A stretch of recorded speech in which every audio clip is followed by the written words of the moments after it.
Sid, we're calling this particular clip the 5 fallacies, and you have identified a number of areas where students often go wrong in their thinking and make wrong assumptions that can have problems for their reports later down the line. So let's go through the 5 fallacies and understand what they are. The first one is the fallacy of the biggest. Can you say something about that? There is a common attitude among students to say we must go for the biggest opportunity, the biggest market. That seems to be a rule that might possibly have worked for General Motors in 1930, but it is by no means true in the real world that the biggest customer or the biggest marketplace is the best. It may be the most competitive. The biggest customers are very aggressive on price.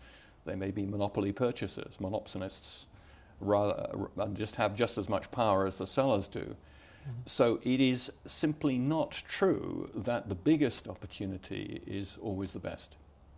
The actual opportunity is about what the segments are within the total set of opportunities and what among those segments your company can address. And it's your job as a consultant to match the two.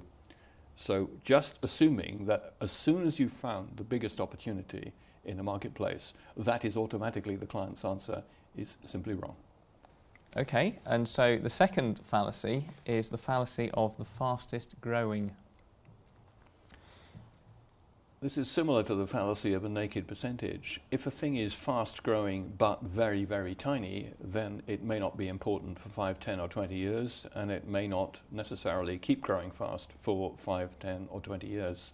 There may be richer opportunities for your client's business in some segment which is already big, maybe less competitive, maybe growing slower. Again, there is no automatic assumption that the market that is growing fastest is the best place for your particular client to compete. Okay, and the third fallacy is the fallacy of the unique best choice. It's very common in students' minds to want to believe there is one perfect best thing to do and to assume that that one perfect best thing is way, way better than anything else, like the peak of a mountaintop, the one highest point.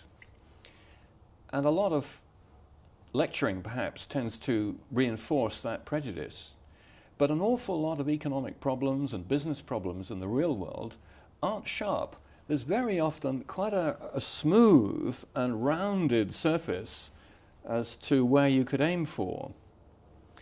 And in fact, being at the very top of that smooth surface is not a hell of a lot better or worse than being some distance either side of it. Furthermore, who can actually measure it? Now, the really interesting next stage is, what do companies do when the surface is flat? They segment. So if there is only one kind of car, then varying it slightly isn't going to change the situation. But if you say, right, I'm going to build a SUV, or I'm going to build a small sports car, I'm going to build a big people carrier, what you're doing is you're creating little mountains, little mounds on the top of the smooth surface, and you're the king of your little mountain. So what's happening is the whole business area starts pretty smooth, then it segments and specializes, and you get little people commanding little areas. So if you went for the one best spot, if you're really lucky, you'd be at the top of one of the humps, you'd dominate a segment. If you're really unlucky and you went in the middle of the whole thing, you might actually be below any of the small humps.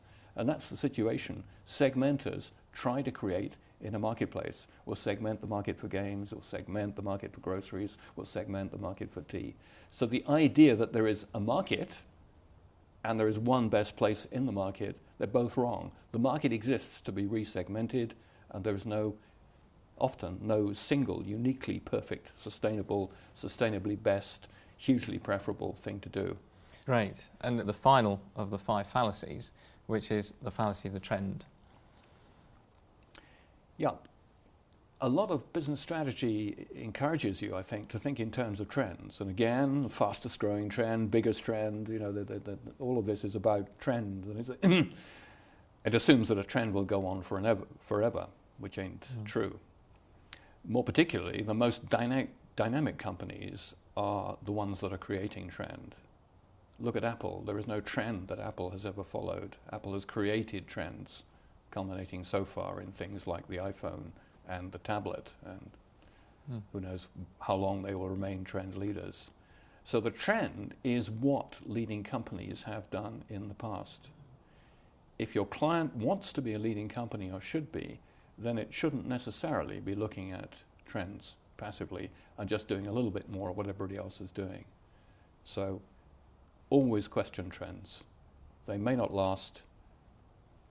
The maximum value is, in fact, to change them. My final point, really, just to bring this together, we've looked at these 5 fallacies, and there's a lot of considerations to take on board to avoid them all. So I'm not quite sure what the question is, but it's around sort of seeing clarity through this complexity. Is there any particular advice you would give to students as to how to avoid the fallacies?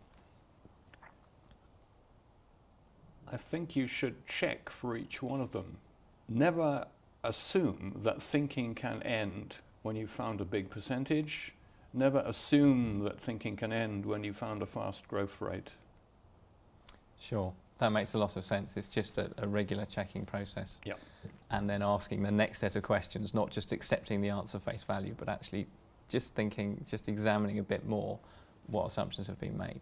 Yeah, as a consultant, your job is to test everything.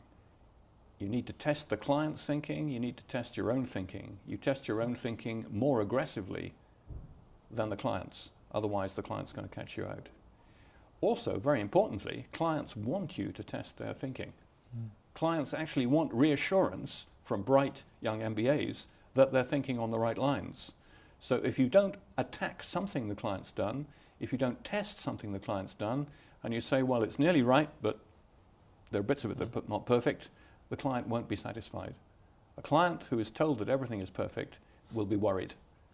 What they want to know is, we kicked the tires of your car, they bounced a bit, but basically the car's still fine. And that's a check they want. They want you to attack their thinking in the same way that they will attack your thinking.